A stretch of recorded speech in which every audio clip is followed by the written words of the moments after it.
What's up, my friends? So, like I said, after we get done reading and doing discussion posts on the stories, I am going to post a little video such as these in which we delve a little bit deeper into each of the stories, reread. Some of what we talk about will be based on the discussion posts. Other things will be stuff about the story that I think is interesting, that I think is important, but the discussion post didn't really give us the opportunity to get into. And honestly, I'm super excited about this first one, the first video that I'm doing, because I get to talk about Edgar Allan Poe.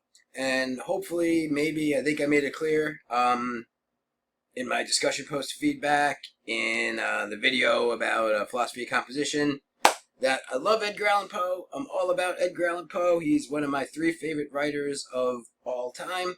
So I'm super excited to be doing this doing this with you guys. So I figure the order we'll take the stories in is Ligeia first, because I have the least to say about Ligeia. Then we'll spend some time on Fall of the House of Usher, and then we'll wrap it up with Masque of the Red Death, because, well, obviously, as most of you guys, a lot of you guys mentioned in your discussion posts, that has a particular relevance today. So I figure we'll wrap up with that. But with Ligeia, the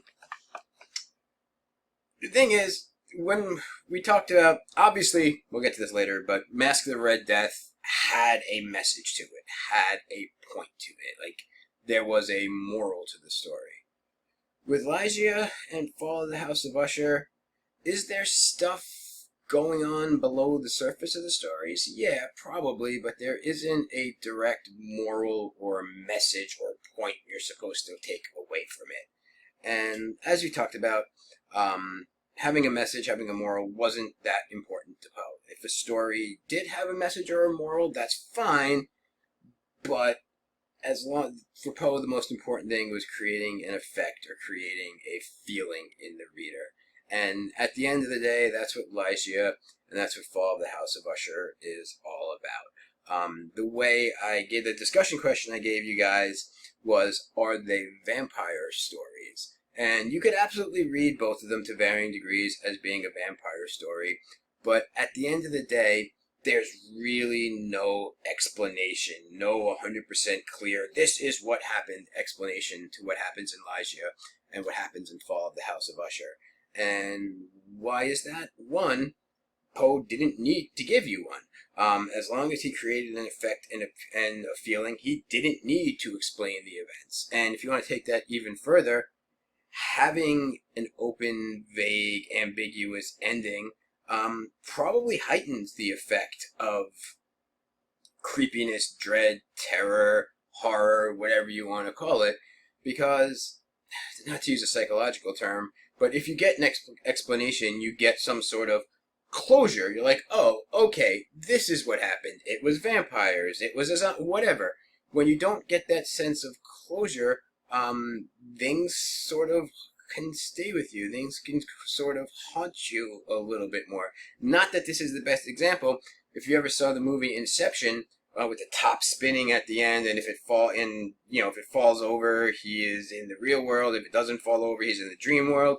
When you don't get a definite answer, sometimes that makes a story linger with you a little bit more. And if the measure of a good effect or an effective story is how much it stays with you, leaving an open-ended question in the reader's mind can kind of heighten that effect. So Poe, like I said, Poe doesn't have to give you an explanation for Ligeia or Fall of the House of Usher, and if he doesn't, maybe that contributes to the effect. So with Ligeia, I gave you guys a list of all the vampire elements in Ligeia. Some are more between Ligeia and Fall of the House of Usher. I think you can make the stronger argument that Fall of the House of Usher is a vampire story. Ligeia, there are elements there, but if I had to pick between the two, which was a vampire story, I'd go with Fall of the House of Usher every time. Where are the vampire elements in Ligeia? Well, we talked about this in my discussion feedback. He has no idea how he met her, and he has no idea what her last name was or if he ever knew her last name. Are there explanations for that outside of her being a vampire? Yeah. By the end of the story, he was pretty heavily addicted to opium, and I'm sure that messes with your memory. But if you want to go with the vampire explanation, vampires have the ability to wipe people's minds. Sometimes it's called glimmering, sometimes it's called shimmering, sometimes it's called a mind wipe. But you could chalk that up to being a vampire. Point being, it's weird to be married to somebody and not know how you met or not know your last name. Like that stuff happens in Vegas when you had too much to drink and you end up at the little white chapel getting married by Elvis. Like you don't like this. That's not the world we're in here, though. It's weird he doesn't know her last name or how they met. She came from an ancient family. Does that make her automatically a vampire? No. But if you get into vampire literature and vampire movies, vampires are old. Vampires have been around for a long time. I mean, you don't get too many vampire stories about, like, Tanner the vampire, the guy who got made into a vampire last Tuesday. Granted, if you ever saw the movie of What We Do with the Shadows, it was about a guy. There was a guy who was made a vampire, like, last week. But the vast majority of them have been vampires for a really, really long time.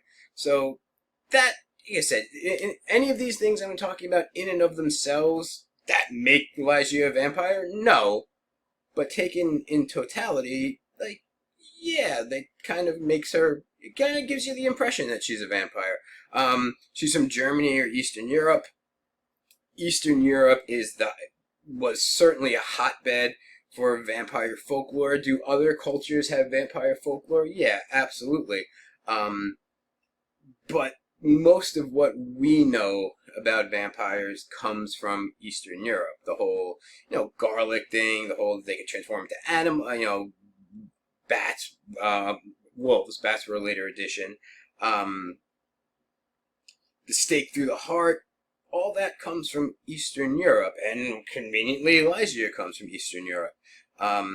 She knows a lot. Like, she knows languages and math and metaphysics, almost like she had a lifetime to learn all these things. If you hang around this world long enough, you'll pick up some stuff. You'll learn languages. You'll learn about math. One, just from the simple fact of living, but also because, honestly, you got nothing better to do with your time than sit around and read books. If you ever actually read Dracula, Dracula has a massive library of all different types of books, like geology, chemistry, botany.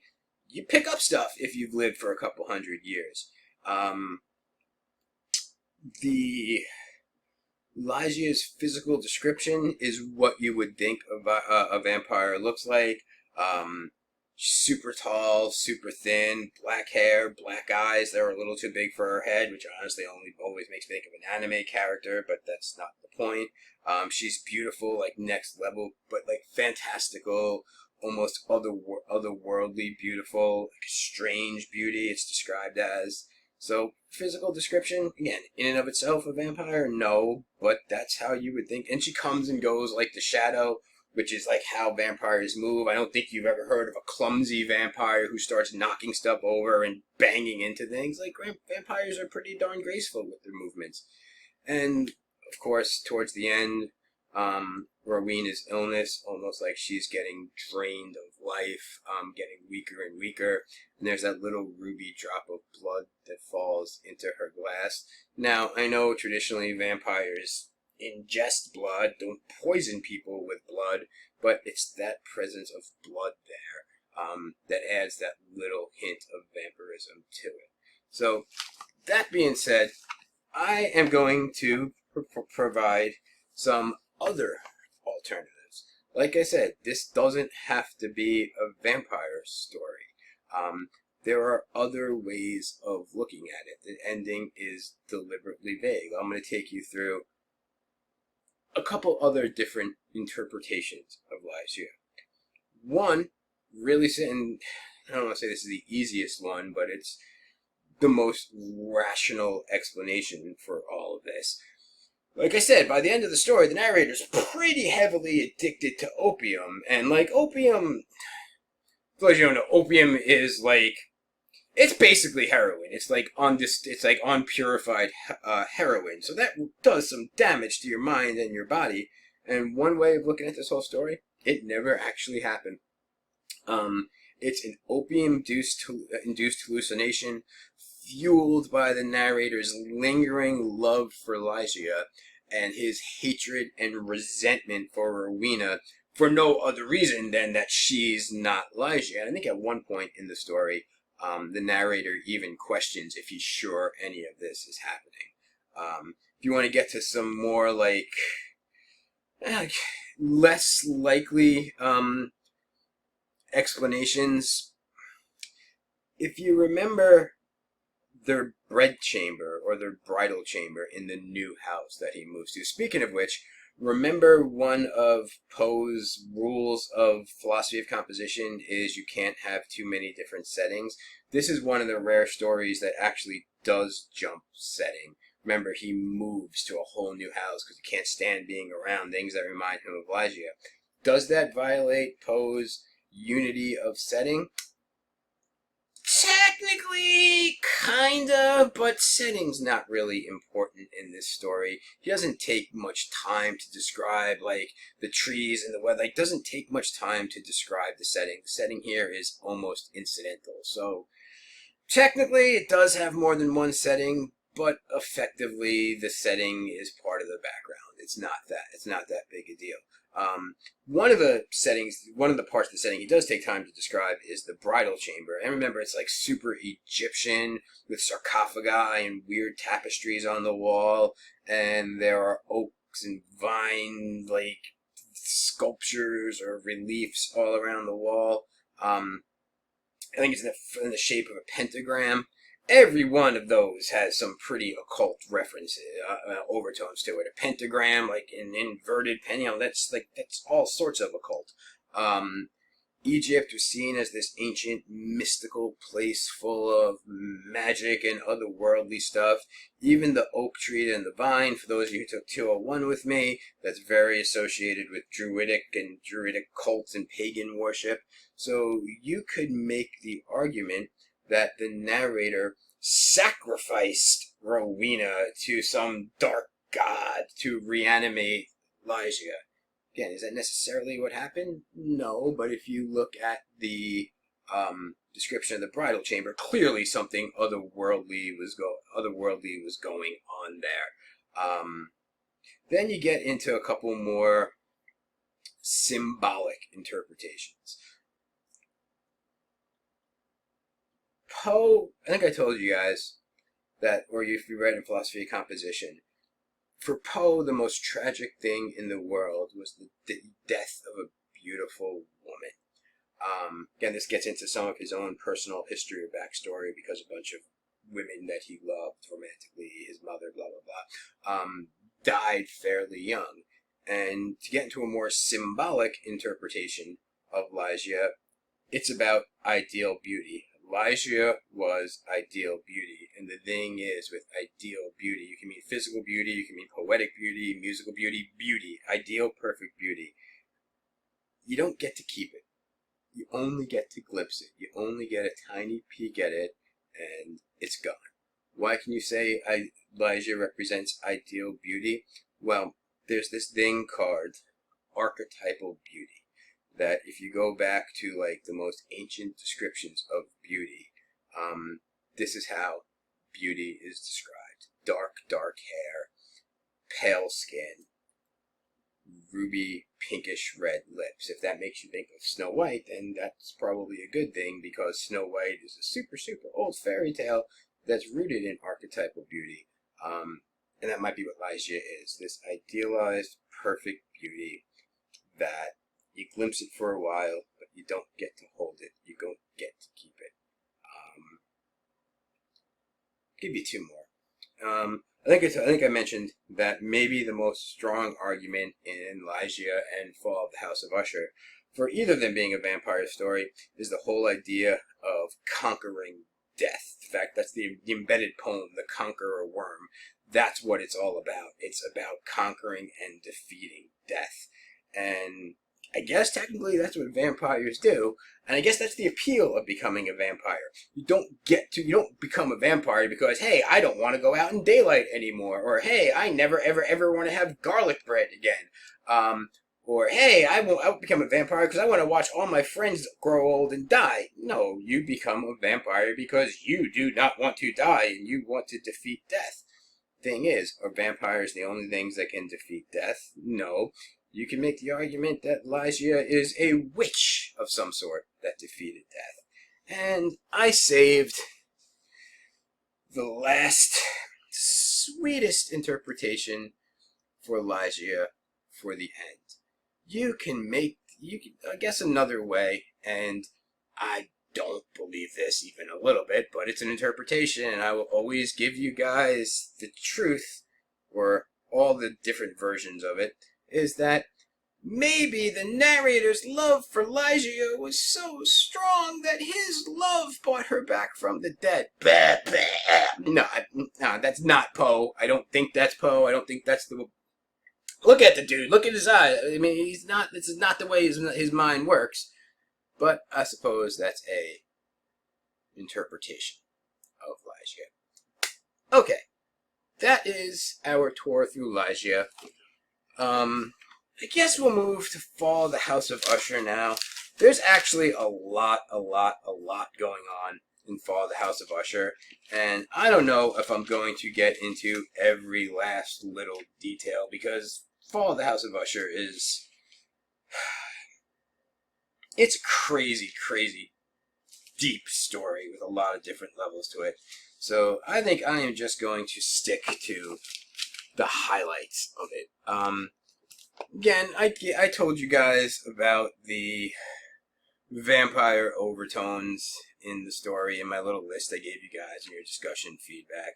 Again, you have the idea of an ancient family that has some sort of curse or malady. Yes, that curse or malady could be vampirism, but in like 5 minutes I'll tell you another, even more creepy way of looking at that. Usher's physical description, he's like completely drained and almost dead. Madeline comes and goes in sort of the same way that Ligeia was, in shadows and really creepily. She can't eat spicy food. Garlic. She is hypersensitive to light, and as I'm given to understand, vampires burst into flames when they step into light. So, there's that.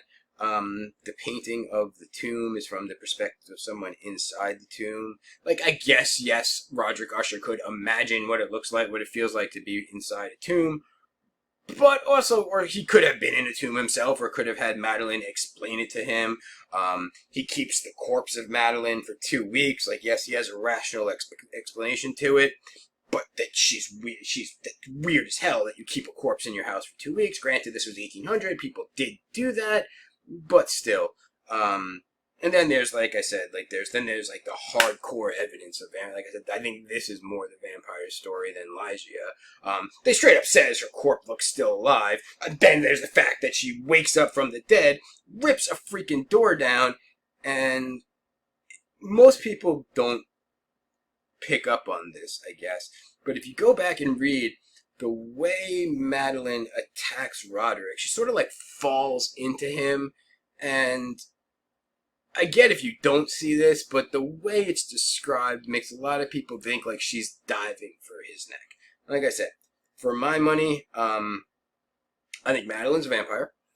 I think she's been feeding on Roderick for a really long time. I don't think Roderick wants to kill her because it's his sister and there's still some sort of attachment there. So what Roderick Usher ends up doing is kind of like roping in his old friend to help him just to help him, to free himself of her. But there are other ways of looking at it. And I'll take you through those in like 5-10 minutes after I go through as many of the specifics of the story as I can. You can kind of break the story down into a couple parts. Like the first part, you get the long description of the house. And a lot of this story, the other versions of it, or the other explanations, are predicated on that word house. The fall of the house of Usher. Literally the house that they live in falls at the end. But house can also mean like the family. And this story, you can also read the title other than meaning the literal collapsing of a house, is the desiccation or the destruction of the house or family of Usher. I guess like other than like the house being creepy, and keep this in mind for later because I'm going to draw you a wonderful little diagram. The house is kind of described as like a person or a face. It has eyes. There's like the creepy green moss growing in the cracks, almost like hair. So the house, which is a dead thing, is described as being alive. And that's going to contrast with the description of Usher we're going to see, who is an alive person who is basically described as like being dead. Like not dead, but like not to be insensitive about it, but like he has one foot in the grave and another on a banana peel. Like Usher's not, he's not chilling. He's not doing well. Random side note about like the moss that's growing in the cracks of the house. Remember, this is like 1838, 1839, and one of the things I find super interesting just studying history is like scientific theories that ended up being just straight up wrong, that people honestly thought were real for a while, but just no.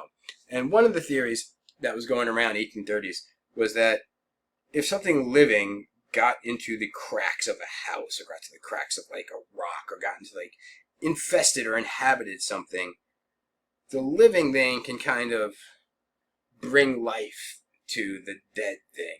So one of the, I'm not going to spend a ton of time on this because it's not the most convincing explanation in the world, is that the house is alive. Like the house is like literally alive and it's driving the people inside crazy.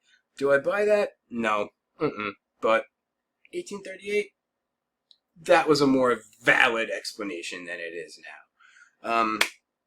Okay. So remember I said I'd give you a creepier explanation for the ancient curse or ancient malady? Here it comes. And this is the dirty little secret of aristocratic families, is that there's just no easy way to put it. They were prone to incest. Like they were prone to incest. They like had sex within the family.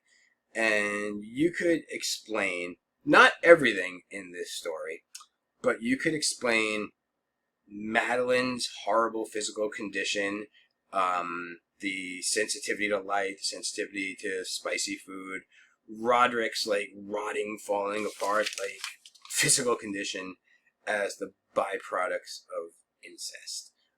One of the this is, I can just tell this is going to go horribly wrong. There are a number of reasons you don't want to engage in incest.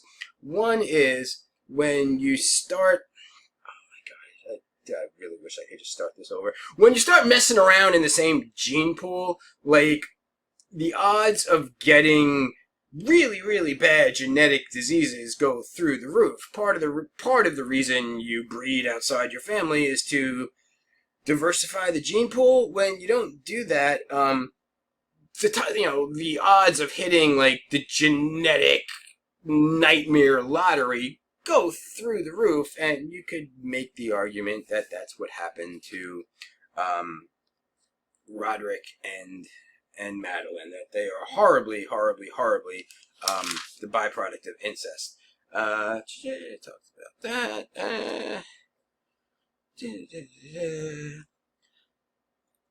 I guess since we're on the subject of Roderick and Madeline, we'll talk more about this at the end. But they're twins. And if you know anything about twins, you ever hear twin instinct or something like that? Like twins have some sort of like preternatural connection. If you get into studies of like psychic connections, and you can look this up, twins who've shared the same womb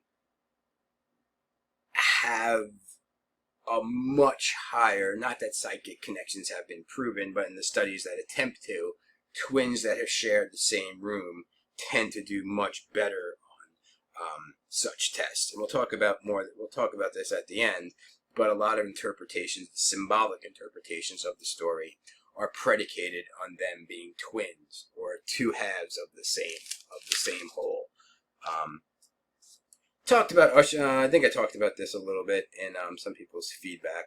The art that Usher's into. Like, Usher is the original goth kid, like, with his fingernails painted black and listening to the saddest songs. He only listens to sad guitar music. The painting that he has, like we talked about that, is like from the inside of the tomb. And hey, we're going to do a diagram now. So embedded in this poem, in this story is a poem. The poem is actually called the haunted palace, or the haunted house. I don't think you get the title here. So I'm going to read to you some of the poems, and I have my handy dandy clipboard. That's my Star Wars Dr. Capito clipboard that one of my students made for me. And just go with me on this. So, in the greenest of our valleys, by good angels tenanted, once a fair and stately palace, radiant palace, reared its head. In the monarch dot's dominion, it stood there. Never seraph spread opinion over fabric half so. So there's a palace. Let's draw. There's our palace. You see? There's our palace. So what is this palace? Banners yellow, glorious and golden, on its roof did float and flow. So there are yellow banners. I don't have a yellow marker, so we're going to go with orange here. Look at all those banners. Banners. Look, see the yellow banners? You see them? Banners. Awesome.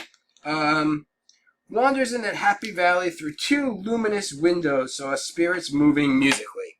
So this house had two luminous windows. Now, windows tend to be clear, but you could, like, if you don't have clear, you can make the windows blue, because blue is sort of clear. So, two luminous windows. And what else do you have? Well, in all, a ruby glowing was the fair palace door. So the door of the house was red. So I'm going to draw the door like that. Does the palace look like anything? It looks like a face. It looks like a head. And like I said, at the beginning of the story, the actual house of Usher, the house is described as a head. And one of the explanations of this, I think it happens, like I said, the green moss got into the cracks, brought the house alive. Maybe, you can say like the house is haunted or the house is cursed, but I just wanted to get an excuse to draw a diagram. Today, talked about that. Talked about Usher's library is full of all occult books, and there are two ways of looking. Like, why would you collect a bunch of occult books? Maybe because your sister turned into a vampire and you're trying to figure out how to deal with that. Maybe because you're being attacked by a vampire and you want to figure out, like, anti-vampire methods or measures. Then you get to the end of the story. Like I said, Madeline dies and he keeps the house and the corpse in the house for 2 weeks. He has a rational explanation that he doesn't want doctors messing around because she has these weird diseases and she doesn't want her to become like a medical curiosity. There are other explanations, like maybe he killed her and he doesn't want that evidence getting out there. Maybe she's a vampire and she's not really dead. I mean, there are other reasons. Like, legitimately, maybe he loves his sister and can't part with her corpse. And there's another possibility that we don't need to talk about, but I'm just throwing it out there. There's another possibility why he doesn't want to part with her corpse. Like I said, the corpse sort of looks alive, and then you have the end of the story. Actually, after Madeline dies, you would think that Roderick would get better, but he actually gets worse. And I said, like, a lot of this is predicated on him being a twin, twins being two halves of the same whole. Why could Usher get worse after Madeline died? Well, if you want to get, like, symbolic, half of him has died. If they're twins who share the same room, the same womb, half of him has died. Maybe there's guilt. Like, if he killed her, then the guilt might be eating away at him. Maybe he's afraid that, like, she's going to come back and attack him, which she kind of, I guess, does. And then you get the end of the story, and, like, this is Poe, like, masterfully, like, building up suspense and dread. They read the story about the night, night not like nighttime, but night like, knight in shining, knight in a suit of armor. Although technically it is nighttime, so they do kind of work together. And then when the story talks about wood creaking and breaking, wood breaks and creaks in the house. They read about a shriek. They hear a shriek. They read about brass dropping. They hear brass dropping. And then obviously what happens is Madeline bursts through, and then I can talk about dives from Roderick's neck. So what happened? Like I said, I personally think that Madeline is a vampire. She's been feeding on Roderick.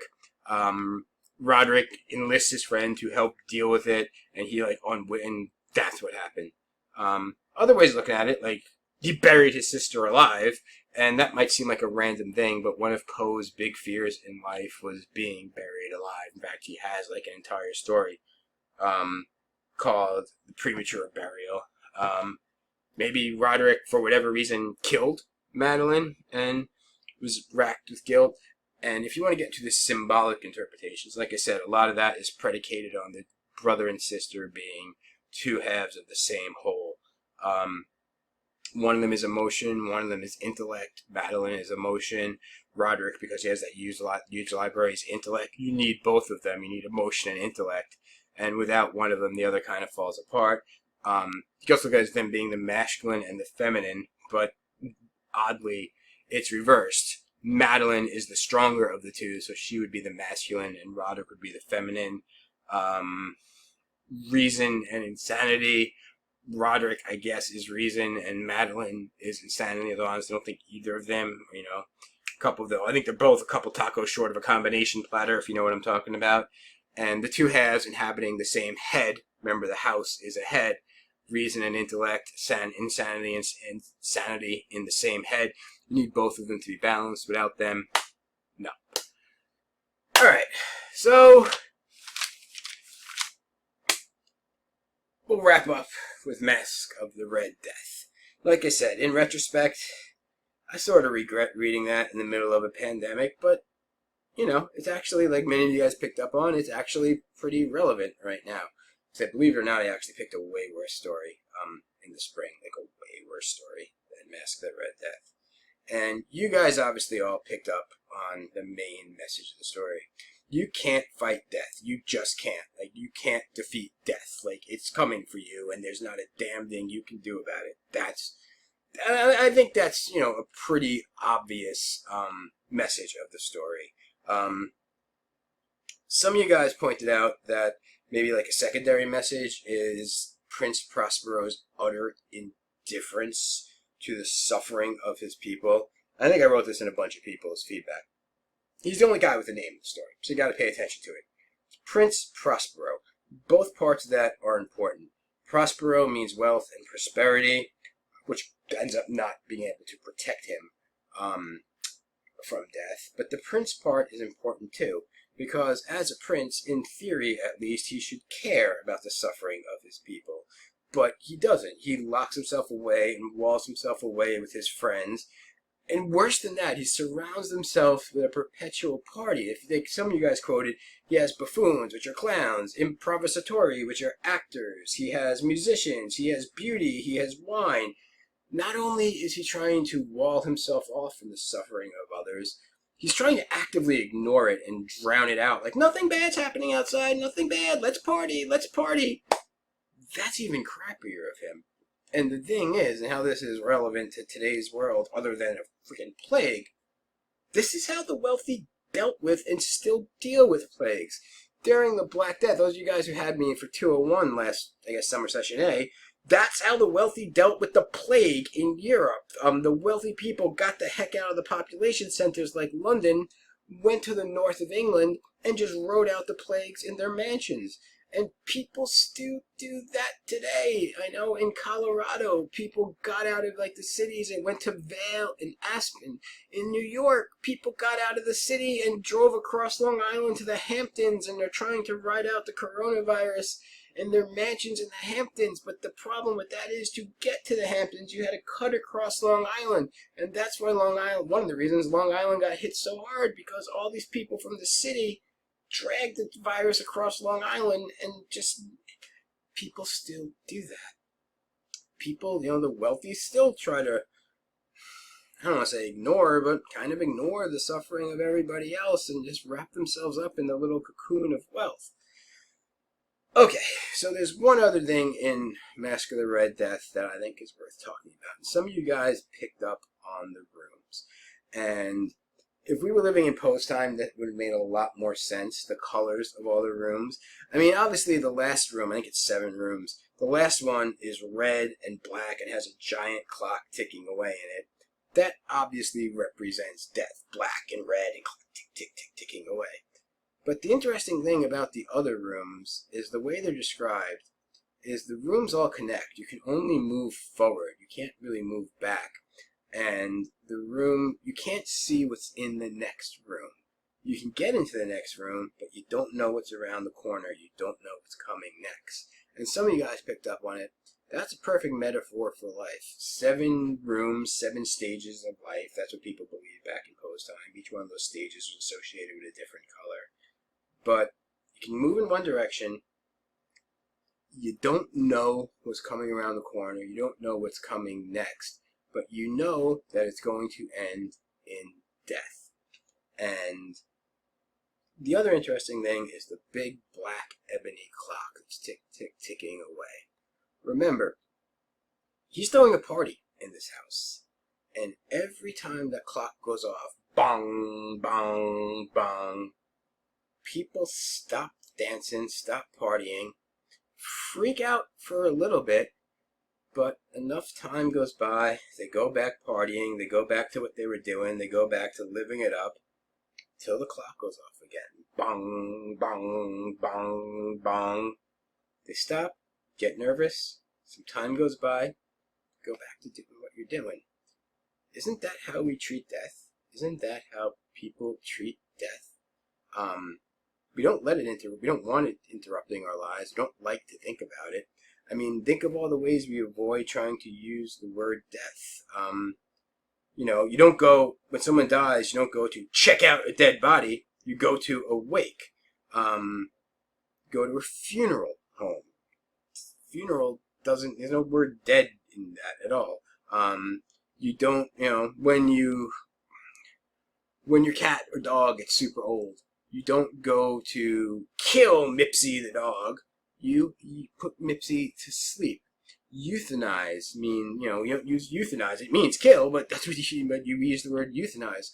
We don't like to think about death, but the thing is, every once in a while, you kind of have to. That dark clock goes off, and death interrupts your life, and it messes with you for a little bit. Eventually, life just goes back to normal. You go back to the party of life. And just to wrap up, into this party, someone dressed as the Red Death, and some people picked up on the line that looks like he had the disease in a different time. Most people don't pick up on that line because, like I said, it's at the end of the story, and you kind of already know what's going to happen. There's a lot of ways you can take that. You can take it as it's a zombie or something like that. I've heard some weird things. It's a time traveler, but no. So Prospero gets super upset and chases this guy in the Red Death costume through the 7 rooms. And you ever hear of the home field advantage in sports? What you end up having at the end of the story is Prince Prospero versus the Red Death in the Room of Death. Who do you think is going to win?